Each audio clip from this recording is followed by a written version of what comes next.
મનીષમાં વધુ એક હીરા કંપનીએ મોટું ઉઠમણું કર્યું છે। લેબગ્રોન ડાયમંડ ટેક કંપનીનું 50 કરોડમાં ઉઠમણું। કંપનીના ડાયરેક્ટર જયમ સોનાણી સામે ફરિયાદ દાખલ થઈ। ભાઈ અને પિતા સામે પણ સીઆઈડી ક્રાઇમમાં ગુનો દાખલ કરવામાં આવ્યો। જુસ્કો જનરલ ટ્રેડિંગના ડાયરેક્ટર ભોગ બન્યા છે, જેમાં નાણાંની માંગણી કરતા ધમકી આપતા ફરિયાદ દાખલ થઈ। પહેલા જ નોરતે સોનાણી જ્વેલર્સનું ઉદ્ઘાટન કરવામાં આવ્યું હતું। મનીષ અમારી સાથે જોડાઈ ગયા છે। મનીષ, પહેલા નોરતે સોનાણી જ્વેલર્સનું ઉદ્ઘાટન કર્યું અને અચાનક ઉઠમણું કરવામાં આવ્યું। કેટલા વેપારીઓને આ રીતે છેતરવામાં આવ્યા છે? કેટલા સમયથી તે માર્કેટમાં હતા?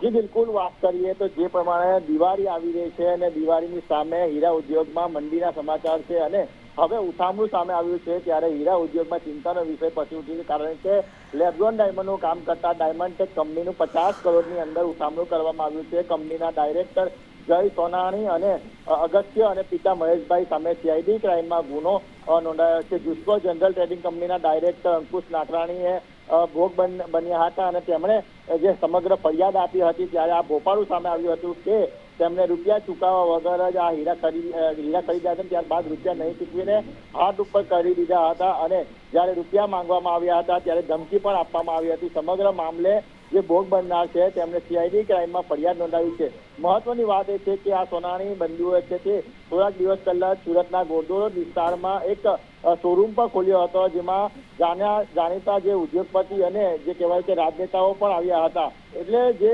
લેબગ્રોન ડાયમંડનું કામ કરતા જે વર્ષો જૂની પેઢી છે તેમને રૂપિયા નહીં ચૂકવી સગાઈ કરી છે અને તેની ફરિયાદ નોંધાઈ છે। હાલ તો તમામ મામલે સીઆઈડી ક્રાઇમ વધુ તપાસ હાથ ધરી રહી છે કે તેમણે આ રીતે કેટલા લોકોને પોતાના શિકાર બનાવ્યા છે। આભાર મનીષ તમામ વિગતો માટે।